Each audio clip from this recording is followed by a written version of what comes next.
wabarakatuh. Kembali lagi bersama saya, Rismadi Pramudita. Pada kesempatan kali ini, saya ingin menjelaskan mengenai pengertian kesesuaian wisata dan analisis kesesuaian untuk wisata bahari dan wisata pantai. Kita langsung saja masuk ke video pembahasannya. Di sini kita mencakup dua poin utama. Yang pertama, parameter kesesuaian untuk rekreasi pantai dan cara penggunakannya. Yang kedua, parameter kesesuaian untuk wisata padang lamun dan cara menggunakannya. Kita langsung saja. Yang pertama, pengertian kesesuaian wisata.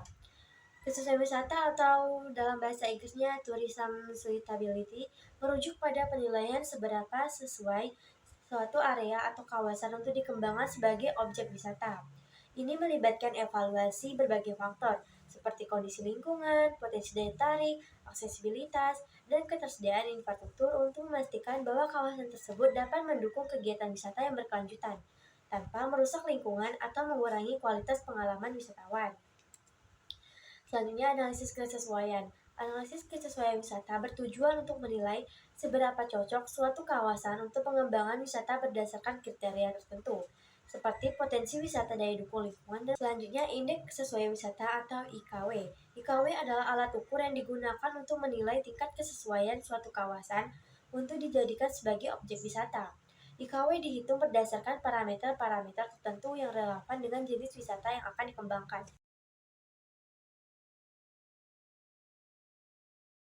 Pelandaian pantai, kedalaman air, dan tipe pantai, misalnya berpasir putih, adalah parameter fisik yang penting dalam penilaian kesesuaian wisata pantai. Selanjutnya, parameter oceanografi.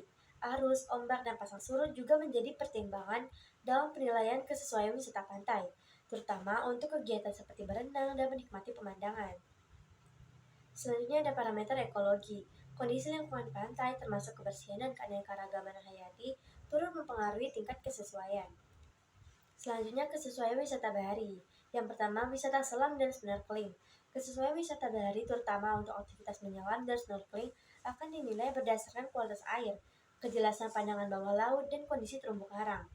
Selanjutnya wisata bentang laut. Aspek oceanografi seperti ombak, arus, dan pasang surut penting untuk menentukan kesesuaian kawasan untuk wisata bentang laut. Selanjutnya penilaian kesesuaian. Hasil analisis kesesuaian biasanya diklasifikasikan dalam beberapa kategori, seperti sangat sesuai, sesuai, tidak sesuai, atau sangat tidak sesuai. Selanjutnya parameter. Yang pertama tipe pantai, bisa pasir putih, pantai curam, atau pantai berbatu. Selanjutnya kedalaman perairan. Kedalaman yang dangkal umumnya lebih cocok untuk wisata pantai yang melibatkan kegiatan renang. Selanjutnya kecerahan air. Perairan yang cerah memberikan pengalaman wisata yang lebih menyenangkan. Selanjutnya arus dan ombak. Arus yang tenang dan ombak yang tidak terlalu besar sangat ideal untuk kegiatan rekreasi pantai. Selanjutnya kondisi terumbu karang. Terumbu karang yang sehat dan berwarna-warni merupakan daya tarik utama untuk wisata bahari. Selanjutnya parameter kesesuaian untuk wisata padang lamun.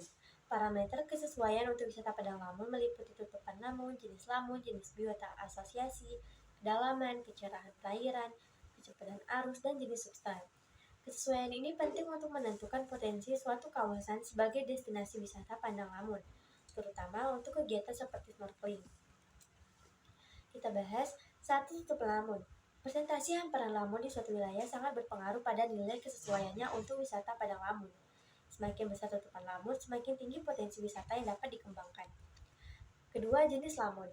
Jenis lamun yang ada di suatu kawasan juga menentukan nilai kesesuaiannya.